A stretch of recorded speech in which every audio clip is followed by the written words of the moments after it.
Break के बाद बढ़ते हैं मजीद खबरों की जानिब। 12 और 13 अक्टूबर को नई दिल्ली के द्वारका में 9वीं P20 कॉन्फ्रेंस का एहतमाम किया जा रहा है, जिसमें G20 में शामिल मुल्कों की पार्लियामेंट के स्पीकर्स, मदु ममालिक के स्पीकर्स, अराकीन पार्लियामेंट और दीगर अहम शख्सियात शिरकत करेंगी। लोकसभा के स्पीकर ने आज यहां पार्लियामेंट हाउस में मुनाकिदा एक प्रेस कॉन्फ्रेंस में B20 कॉन्फ्रेंस की तफसीलात बताते हुए कहा कि इस 2 रोजा कॉन्फ्रेंस में 25 मुल्कों के पार्लियामेंट के स्पीकर्स, 10 मुल्कों के नायब सदूर और 50 से ज्यादा अराकीन पार्लियामेंट की शिरकत मुतवक्के है। उन्होंने मजीद कहा कि माजी में अब तक जितनी भी P20 कॉन्फ्रेंस हुई हैं, इन सब से ज्यादा नुमाइंदे नई दिल्ली के कॉन्फ्रेंस में शिरकत कर रहे हैं। ख्याल रहे कि क़ब्ल अज़ीं P20 की 8वीं कॉन्फ्रेंस इंडोनेशिया में हुई थी, जिसके बाद हिंदुस्तान को 9वीं कॉन्फ्रेंस की सरबराही मिली। P20 कॉन्फ्रेंस के अखराज व मकासद बयान करते हुए मिस्टर बिरला ने कहा कि इस कॉन्फ्रेंस में कई आलमी उम्र पर तबादले ख्याल और मज़ाकरात किए जाएंगे, जिसमें दुनिया को दरपेश आलमी चैलेंजों और इसके हल के लिए मुस्बित तामीरी मज़ाकरात किए जाएंगे।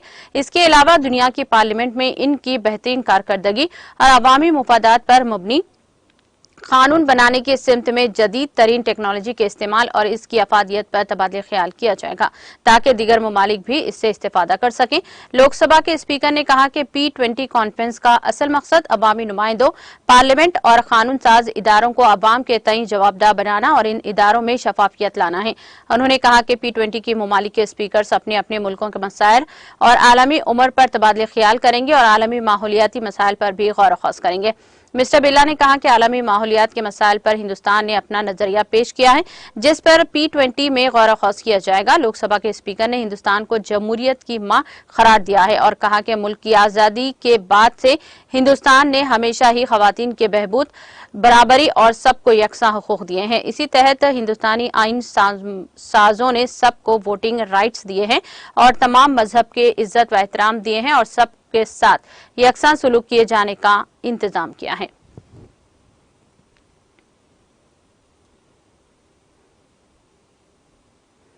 मगरबी बंगाल के गवर्नर CV आनंद बोस को जमींदाराना जहनियत के हामिल कहे जाने के बाद से ही गवर्नर और हुक्मरान जमात TMC के दरमियान लफ्जी जंग जारी है। जुमेरात की रात CV आनंद बोस ने जवाब देते हुए कहा कि TMC नई मिल्कियती निजाम नाफिज करने की कोशिश कर रही है। इसके जवाब में आज जुमा को TMC ने जमींदाराना जहनियत की इस्तिलाही तारीफ की है और इसके अलावा गवर्नर से 3 सवाल भी किए हैं। इससे कबल मरकजी वजीर मुमलिकत देही तरक्की के तृणमूल कांग्रेस के वफद से मुलाकात करने से इनकार करने पर भी TMC कांग्रेस ने जमींदाराना जहनियत का ताना दिया था।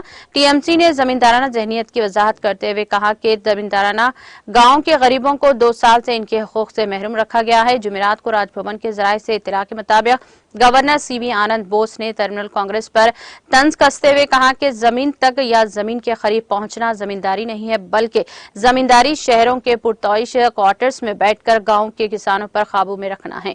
बंगाल की हुक्मरान जमात ने भी जुमा को गवर्नर के इस तबसरे पर रद्द-ए-अमल जाहिर किया है और कहा कि जमींदार दिल्ली के महल में बैठकर मरकजी हुकूमत के पैसे से चालें खेल रही हैं। इत्तेफाक से गवर्नर बोस इस वक्त दिल्ली में है। TMC इसके जवाब में कृषि भवन में धरना और TMC लीडरों और मेंबरान पार्लियामेंट को जबरदस्ती हटाने के वाक़े का भी जिक्र किया और कहा कि मुतालिबात के हसूल के लिए पुरअमन एहतजाजी प्रोग्राम में पुलिस के जरिए रखना डालना असल में जिम्मेदारी है। TMC ने BJP पर यह भी इल्जाम लगाया कि वो मरकजी तफ्तीशी एजेंसी को गलत इस्तेमाल करके अपोजिशन की आवाज को दबा रही है।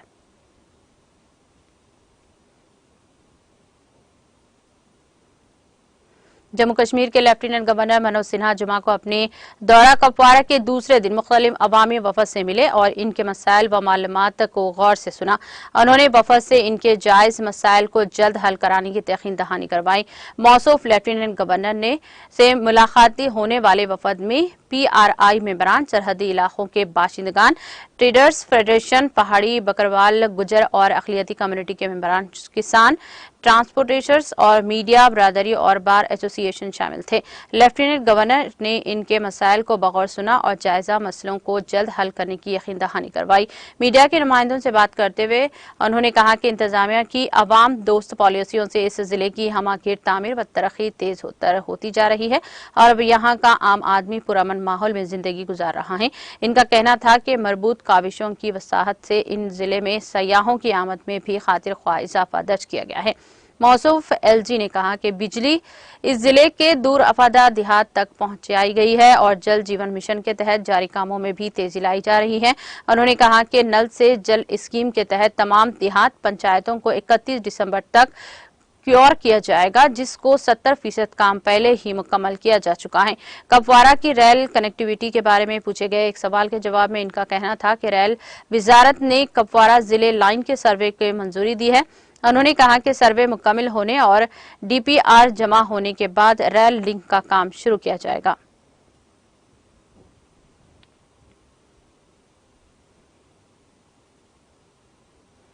नेशनलिस्ट कांग्रेस पार्टी एनसीपी के सरबराह शरद पवार ने जुमा को कांग्रेस सदर मल्लिकार्जुन खड़गे और पार्टी लीडर राहुल गांधी से मुलाकात की है। पवार पार्टी एमएलए जितेंद्र बहाद के साथ दोपहर 2 बजे वसती दिल्ली के 10 राजाजी मार्ग पर खड़गे के रिहायशगाह पहुंचे और सीनियर रहनुमाओं के दरमियान मुलाकात 30 मिनट तक जारी रही।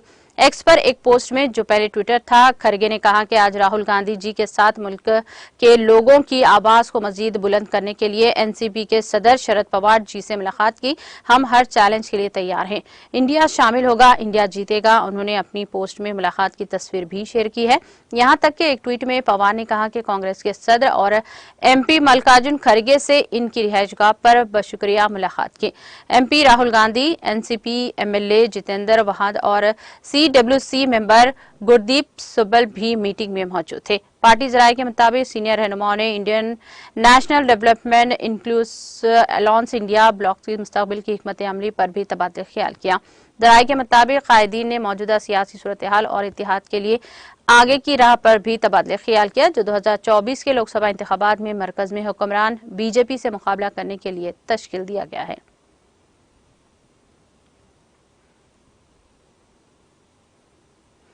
मुंबई के मज़ाफाती इलाके के गोरेगांव मुंबई में वाक़े एक 5 मंजिला इमारत में जुमा की सुबह एक बड़ी आग लग गई, जिसमें 7 अफराद की मौत हो गई, 39 दीगर जख्मी हो गए हैं। फायर फाइटर जराये के मुताबिक गोरेगांव आजाद मैदान के करीब एमजी रोड पर वाक़े जय भवानी बिल्डिंग में सुबह 3 बजे के करीब लगी, जिसे लेवल 2 के फायर बताया जा रहा है और इसकी जद में आने से 46 अफराद को बचाया गया है।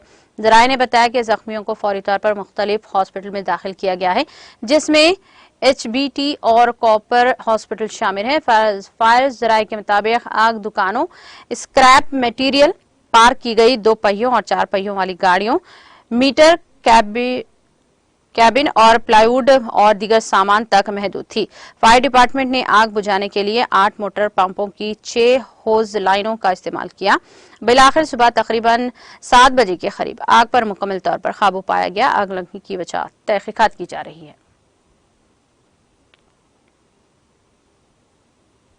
हुकूमत हिंद के छोटे और दरमियानी दर्जे के कारोबारी इदारों की वजारत के ताउन से ड्यूटन ऑफ वेजिटेबल साइंस कॉस्ट कश्मीर के त्राल के डाडा सरा इलाके में एक रोजा बेदारी प्रोग्राम का इनेकाद किया गया, जिसमें स्कॉट्स के अफसरान के अलावा स्कूली बच्चों की एक अच्छी तादाद ने शिरकत की। इस प्रोग्राम का मकसद तलबा को ज़िरई कारोबार के बारे में ज़रूरी मालूमात फराहम करना था, ताकि ये तलबा ज़िरई सरगर्मियों के जरिए अपने लिए रोजगार कमाने के हवाले से खुद कफील बन सके।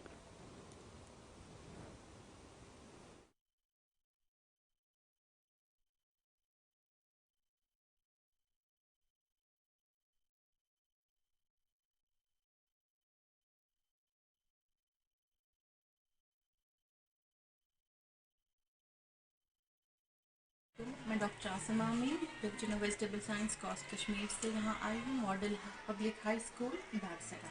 सबसे पहले मैं शुक्रगुजार हूँ यहाँ के प्रिंसिपल साहब का, मिस्टर ज़हूर साहब का, जिन्होंने हमें इतना शॉर्ट नोटिस पे यहाँ आने का मौका दिया। ज़हूर सर का, जिन्होंने हमें इस प्रोग्राम में बहुत असिस्ट किया, बहुत कम्युनिकेशन में बहुत ज़्यादा हेल्प की यहाँ आने में। आज का हमारा ये मकसद जो था, ये 1 day EAP entrepreneurship awareness program था, जो स्पॉन्सर्ड बाय MSME है। तो इसमें हमारा जो है कि हमें अवेयरनेस देनी थी अपने स्टूडेंट्स को कि हम अपना रोज़गार हम आगे कैसे खुद मुख्तियार रहेंगे। जो आज का टॉपिक था वो पॉलिनेशन मैनेजमेंट इन क्यूकरबिट्स पे था, कि इसमें हमने इनको बताया कि अक्सर हमारे यहाँ पे क्यूकरबिट्स में प्रॉब्लम आती है कि फ्लावर अबॉर्ट होता है, यील्ड अच्छा नहीं आता है, क्वालिटी अच्छी नहीं आती है। तो उसके लिए हमें क्या तदारुक करना चाहिए, कैसे हम अपना पैदावार बढ़ाएंगे, कैसे हम मैनेज करेंगे फ्लावर ड्रॉप वगैरह। तो सबसे पहले हमने बात की कि हम पॉलिनेशन में इसमें 2 फ्लावर्स रहते हैं, मेल और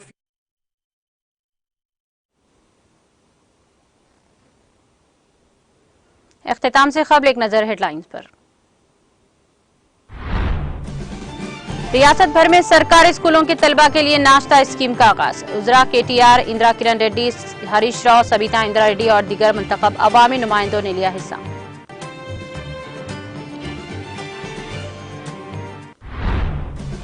मुल्क को आलमी क़ियादत की पोजीशन में लाने हिंदुस्तान के वसी इंसानी वसाइल को बुराए कार लाना जरूरी। हुकूमत तेलंगाना IT शोबे में नौजवानों को रोजगार की फराहमी के लिए पाबंद अहद। हनमकुंडा में तरक्याती कामों की इफ्तिताही तकरीब से वजीर KTR का खिताब। वजीर सबिता इंदिरा रेड्डी ने बदकमा त्योहार पर खवातीन को दी मुबारकबाद। महेश्वरम मंडल में खवातीन में साड़ियों और नौजवानों में स्पोर्ट्स किट्स किए तकसीम। अपोजिशन जमातें KCR की जमहूरी हुक्मरानी को कबूल करना चाहते हैं। निजामाबाद जिले के दरपल्ली में 100 बिस्तरों के हॉस्पिटल की तामीर के संगे बुनियाद तकरीब। उजरा हरीश राव और बिमला प्रशांत रेड्डी का खिताब। 13 और 14 अक्टूबर को नई दिल्ली में P20 कॉन्फ्रेंस का होगा इनेकाद। G20 में शामिल मुमालिक के पार्लियामेंट स्पीकर, अरकान पार्लियामेंट व दीगर अहम शख्सियात करेंगे शिरकत। गवर्नर मगरबी बंगाल और हुक्मरान जमात TMC के दरमियान लफ्जी जंग। जमींदाराना जहनियत की इस्तिलाही तारीफ के साथ गवर्नर से किए 3 सवाल। NCP लीडर शरद पवार के खरगे और राहुल गांधी से मुलाकात। मुस्तकबिल की हिकमत अमली पर किया गया तबादला ख्याल।